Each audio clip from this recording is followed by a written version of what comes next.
അടുത്തൊരു special performance ആണ്. വേദിയിലേക്ക് എത്തുന്നു ഷൈജു റോസ്മല.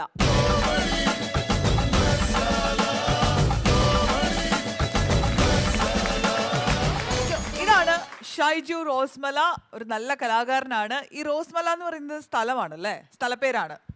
റോസ്മല എന്ന് പറയുന്നത് ഒരു ഹൈ റേഞ്ച് ഏരിയയാണ്. ആ, തെന്മല ഇക്കോ ടൂറിസത്തിൽ പെടുത്തിയിരിക്കുന്ന ഒരു ടൂറിസം മേഖലയാണ്. ഒരു ഗ്രാമപ്രദേശമാണ്. ഒരു വെറും ഗ്രാമം എന്ന് പറയാൻ പറ്റത്തില്ല, ഒരു കുഗ്രാമമാണ്. പക്ഷെ കാണാൻ നല്ല മനോഹരമാണ്. എന്നെ പോലെ തന്നെ സുന്ദരമാണ്. സുന്ദരമാണ്, അതാണ്. ഇന്ന് എന്താണ് നമുക്ക് വേണ്ടിയുള്ള സ്പെഷ്യൽ പെർഫോമൻസുകൾ? എന്തൊക്കെയാ ചെയ്യാൻ പോകുന്നത്? കുറച്ച് സിനിമാ താരങ്ങൾ, പിന്നെ നമ്മുടെ കേരളത്തിന്റെ കഴിഞ്ഞു പോയതും ഇപ്പോഴുള്ളതുമായ മുഖ്യമന്ത്രിമാർ, അവരുടെ ശബ്ദമാണ് ഞാൻ ഇമിറ്റേറ്റ് ചെയ്യുന്നത്. പിന്നെ ഞാൻ ഇതുപോലെ ശബ്ദം മാത്രം ഇമിറ്റേറ്റ് ചെയ്തപ്പോൾ പലരും എൻ്റെ അടുത്ത് പറഞ്ഞു, ഇതുപോലെ വല്ല പക്ഷിയുടെയും കോഴിയുടെ ഒക്കെ ശബ്ദമൊക്കെ ഒന്ന് ഇമിറ്റേറ്റ് പഠിക്കണമെന്ന് പറഞ്ഞു. അങ്ങനെ ഞാൻ ഒരു പ്രചോദനം കൊണ്ടൊരു 2 സൗണ്ട് ഞാൻ പഠിച്ചു. അപ്പോൾ ഫസ്റ്റിലെ തുർക്കിയിൽ നിന്ന് കൊണ്ടുവന്ന ടർക്കി കോഴി, അതാണല്ലോ നമ്മളിവിടുത്തെ ടർക്കി കോഴി. അപ്പോൾ ആദ്യം ഈ ടർക്കി കോഴിയുടെ ഒരു ശബ്ദമാണ്.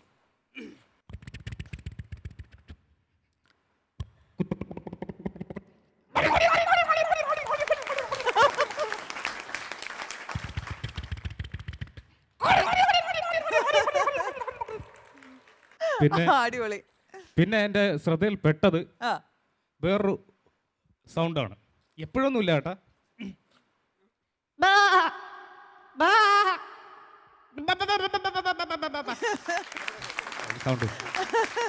അപ്പൊ ഇനി എന്തൊക്കെയാണ് ചെയ്യാൻ പോകുന്നത്? വ്യക്തികളുടെ അനുകരണമാണ് ചെയ്യുന്നത്. ചില സിനിമാ താരങ്ങൾ പഴയത് മുതൽ ഇന്ന് വരെയുള്ള മുഖ്യമന്ത്രിമാർക്കുള്ള ശബ്ദമാണ് ഞാൻ ഇമിറ്റേറ്റ് ചെയ്യുന്നത്. അപ്പോൾ ഞാനൊരു സാധനം കൊണ്ടുവന്നിട്ടുണ്ട്. സമ്മാനാണോ? കത്താണോ? റോസ്മലയിൽ കൊണ്ടുവന്ന കത്ത് എനിക്കാണോ? ഓക്കെ. ഇതെന്തത്? ലിസ്റ്റാണോ? ചെയ്യാൻ പോണ ആൾക്കാരുടെ ലിസ്റ്റാണോ? ചെയ്യാൻ പോകുന്ന ആൾക്കാർക്കുള്ള ലിസ്റ്റാണ്, അല്ല കടയിലെ ലിസ്റ്റ് അല്ല. എന്റെ കല്യാണക്കുറിയല്ലേ? എങ്ങനെയുണ്ട്? അടിപൊളിയായിട്ടുണ്ട്. ഒരു നീണ്ട ലിസ്റ്റ് ഉണ്ട്. ഓക്കെ, അപ്പൊ ഞാനത് ഓർമ്മിപ്പിക്കാം. തീർച്ചയായിട്ടും. ഓക്കെ, ശരി. അപ്പോ നമ്മുടെ ഷൈജു റോസ്മല ചേട്ടൻ ആദ്യം ചെയ്യാൻ പോകുന്നത് ഇന്ദ്രൻസ്.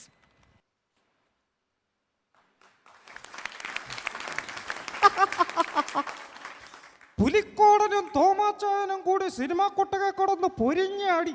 ആഹാ ആഹാ, ഒടുക്കന്റെ തോമാച്ചന്റെ ഉടുമുണ്ടൊരിഞ്ഞ് പുലിക്കോടന്റെ തലയിലിട്ടുള്ള അടി കണ്ട് ഞാൻ രോമാഞ്ചം കൊണ്ടു. ആഹാ, കാണേണ്ട കാഴ്ചയായിരുന്നു. വരട്ടെ, ഞാൻ പോട്ടെ. ഓക്കെ, അടുത്തതായിട്ട് ഫിലോമിന. എന്റെ ബാലകൃഷ്ണ, ആരപ്പുറം അച്ചപ്പടം നിന്റെ കളിയും നിന്റെ വിളിച്ചിട്ട് എൻ്റെ അടുത്തെടുത്തിട്ടല്ലോ അടിച്ചിന്റെ പല്ലി ഞാൻ പറിക്കും. ഒന്നിറങ്ങി പോർച്ചൊക്കെ കൊടുക്കും. ഓക്കെ, അടിപൊളി അടിപൊളി. യെസ്, ഇനി നമ്മുടെ ലിസ്റ്റ് പ്രകാരം അടുത്തത് MS തൃപ്പൂണിത്തുറ.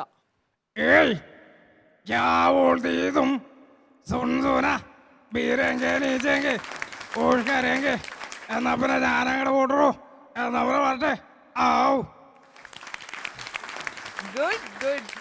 യെസ്, ഇനി അടുത്തത് സിദ്ദിഖ്. ആക്ടർ സിദ്ദിഖാണോ സംവിധായകൻ സിദ്ദിഖാണോ? ആക്ടർ സിദ്ദിഖിന്റെ ശബ്ദമാണ് ചെയ്യാൻ പോകുന്നത്. ഓക്കെ. മിസ് ജാനകി, ഞാൻ അതല്ല അടിപൊളി. അവൻ കാർത്തികേയൻ. നാളൊരു കാലത്ത് ഞാൻ അവന്റെ വിഴുപ്പാണ് ചുമക്കുന്നത്. അവൻ പാടി നടന്നാൽ 2 കാതും പൊത്തി നടക്കാൻ ഞാൻ വെറും പുണ്യാളനൊന്നുമല്ല. അടിപൊളി, ഒരു കുഴപ്പമില്ല, കൊടുകൈ, അതാണ്. ഓക്കെ, അടുത്തത് ലാലു അലക്സ്. എനിക്കറിയാമല്ലിട്ട് ചോദിക്കുക, താൻ ഇന്ത്യക്കാരനോ പാകിസ്ഥാൻകാരനോ? ഒരു ഇന്ത്യക്കാരനോട് ചെയ്യുന്ന ചെയ്തിട്ട് ചോദിച്ചു പോയതാ. കഴിഞ്ഞ ജന്മത്തിൽ ഞാൻ നിന്റെ ശത്രുവല്ലോ ആയിരുന്നോടാ. അടിപൊളി, താങ്ക് യു. ഇനി അടുത്തത് ഇതിനൊക്കെ പോയി നമ്മളിപ്പോ കുറെ കോമഡിയൻസ് അങ്ങനെയുള്ള ആർട്ടിസ്റ്റുകളുടെ ഒക്കെ ശബ്ദമൊക്കെ കേട്ട് ഇതൊക്കെ അവിടെ നിന്നൊക്കെ മാറിയിട്ട് നേരെ ഇനി ദുൽഖർ സൽമാനിലേക്കാണ്. പോരട്ടെ. അതെടാ, ഞങ്ങള് തെരുവട്ടിയ കുടമളി, പക്ഷെ തമ്മി കൂറുണ്ട്. പിന്നെ നീ പറഞ്ഞ എറണാകുളം സിറ്റി, അതിന് വലിയ ബലമൊന്നുമില്ല. അതിരിക്കുന്നതേ ഞങ്ങളുടെ കമ്മട്ടിപ്പാടം ചതുപ്പില്ല. എന്നാ പിന്നെ ഞാൻ വരട്ടെ. അടിപൊളി, സൂപ്പറായിരുന്നു, സൂപ്പർ. അപ്പൊ ഇനി അങ്ങോട്ട് സിനിമാ താരങ്ങളുടെ ലിസ്റ്റ് കഴിഞ്ഞിരിക്കുകയാണ്. ഇനി കേരളത്തിലെ മുഖ്യമന്ത്രിമാർ നേരത്തെ ഉണ്ടായിരുന്നവർ തൊട്ട് മുഖ്യമന്ത്രിമാരുടെ ശബ്ദമാണ് അനുകരിക്കാൻ പോകുന്നത്. ആരൊക്കെയാണ് ഉള്ളത്? Shri K Narayana sir. ശരി. എനിക്ക് പറഞ്ഞപ്പോഴേ മനസ്സിലായി. ഓ എനിക്കിട്ടൊന്ന് താങ്ങിയ ഓ മറ്റേ പാട്ടിയ റൈറ്റ് മറ്റെടുത്ത് വെച്ച് കാണാം. എന്തു പറയുന്നു? Okay, yes. ഇനി അടുത്തതാരാ? പിന്നീട് വന്നത് ശ്രീ കരുണാകരൻ സാറായിരുന്നു. ആ, കേരളത്തിൻ്റെ ഭാവി വികസനത്തിന് വേണ്ടി ഞാൻ സോണിയാജിയും കൂടി ഡൽഹിയിൽ വെച്ചൊരു ചർച്ച വെച്ചിട്ടുണ്ട്. വെച്ച് കഴിഞ്ഞാൽ കേരളത്തിൻ്റെ മുഖച്ച തീർച്ചയായിട്ടും മാറുമെന്നാണ് എൻ്റെ വിശ്വാസം.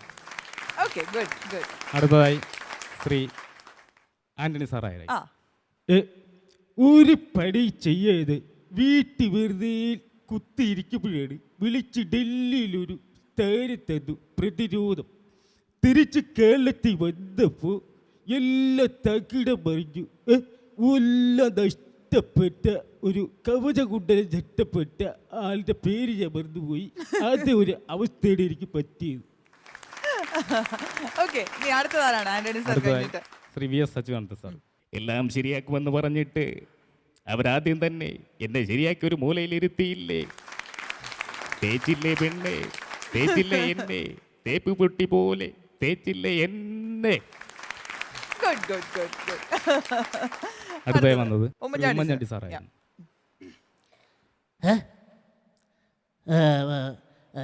എന്നാന്ന് പറഞ്ഞു കഴിഞ്ഞാൽ അതിവേഗം ബഹുദൂരം എന്ന ഒരു ലേബലിലിട്ട് ഞാനൊന്ന് പിടിച്ചു നോക്കിയത്. ഇതിൻ്റെ ഇടയ്ക്ക് ഓട്ടത്തിൻ്റെ ഇടയ്ക്ക് എന്നാ ആരെങ്കിലും വല്ലതും പറഞ്ഞായിരുന്നു? അസുഖം വല്ലതും പറഞ്ഞു? ഒന്നും പറഞ്ഞില്ലെങ്കിൽ ഈ ഓട്ടത്തിൻ്റെ ഇടയ്ക്ക് ഈ സോളാർ പാനലിൽ തട്ടി ഞാനൊന്ന് വീണു. ഇനി ഒരു അവസരം തന്നു കഴിഞ്ഞാൽ ഇത്തിരി ദൂരം ഒത്തിരി നേരം എന്നൊരു ക്യാപ്ഷനിൽ ഞാനൊന്ന് പിടിക്കുന്നതായിരിക്കും. എന്ത് പറയുന്നു? വെരി ഗുഡ്, നന്നായിട്ടുണ്ടെന്ന് പറയുന്നു. Thank you. അപ്പൊ ഇനി പിടിക്കല്ലേ നമ്മുടെ മുഖ്യനെ? ശ്രീ പിണറായി വിജയൻ പോരട്ടെ. എനിക്ക് പറയാനുള്ളത്, ഞാൻ ആരുടെയും മുഖത്ത് നോക്കി പറയുന്ന ഒരു സ്വഭാവക്കാരനാണ്. എനിക്ക് ഒന്നും തന്നെ ഒളിച്ചു വെക്കേണ്ടതായിട്ടില്ല. അതുകൊണ്ടല്ലേ ഞാൻ മാധ്യമങ്ങളോട് പറയുന്നത് കടക്ക് പുറത്ത്. ആ, സൂപ്പർ സൂപ്പർ. നല്ല പെർഫോമൻസ് ആയിരുന്നു. നമുക്ക് അവരുടെ അഭിപ്രായങ്ങൾ കൂടി ചോദിക്കാം. ഉല്ലാസേട്ടാ. ഷൈജു തകർത്തു, സൂപ്പറായിരുന്നു. Thank you. ഇനി റോസ്മല അറിയപ്പെടുന്നത് ഷൈജുവിന്റെ പേരിലായിരിക്കും. അങ്ങനെ ആവട്ടെ. Thank you. റോസ്മലയുടെ അഭിമാനമായിട്ട് ഇനി ഷൈജു വളരാൻ പോവുകയാണ്. Thank you. എന്തായാലും കാണിച്ചതെല്ലാം ചെയ്ത പരിപാടികളെല്ലാം അടിപൊളിയായിരുന്നു. പിന്നെ ഒരു അഭിപ്രായമുള്ളൂ, പ്രാക്ടീസ് നന്നായിട്ട് പ്രാക്ടീസ് ചെയ്യുക. ബാക്കി എല്ലാം ദൈവം തരും. ഷൈജു അടിപൊളി. നെൽസേട്ടാ. അവതരിപ്പിച്ച ശൈലി എനിക്കിഷ്ടപ്പെട്ടു. കാരണം ഒരു കോമഡി കറക്റ്റ്, നല്ല ആരും ചിരിക്കുന്ന, ആർക്കും ഒരു നിഷ്കളങ്കത തോന്നുന്ന, ആരെയും ചിരിപ്പിക്കുന്ന രീതിയിലുള്ള ഒരു അവതരണ ശൈലിയാണ്. അപ്പോൾ ആ ശൈലി അങ്ങനെ തന്നെ ഇരുന്നോട്ടെ. പിന്നെ പറയുന്നതിന് കുറച്ചുകൂടെ പെർഫെക്റ്റ് ഉണ്ടാക്കിയാൽ മതി. അത് പ്രാക്ടീസിൻ്റെ പിന്നെ ഫലമായിട്ട് ഉണ്ടാവും. അത് മാത്രം നോക്കിയാൽ മതി, ബാക്കിയെല്ലാം ഓക്കെയാണ്. അപ്പോൾ ഹാപ്പി അല്ലേ? വളരെ ഹാപ്പി. റോസ്മലയിൽ എല്ലാവരോടും നമ്മുടെ അന്വേഷണം അറിയിക്കുക. നന്ദി, വീണ്ടും കാണാം. Thank you. Okay, thank you.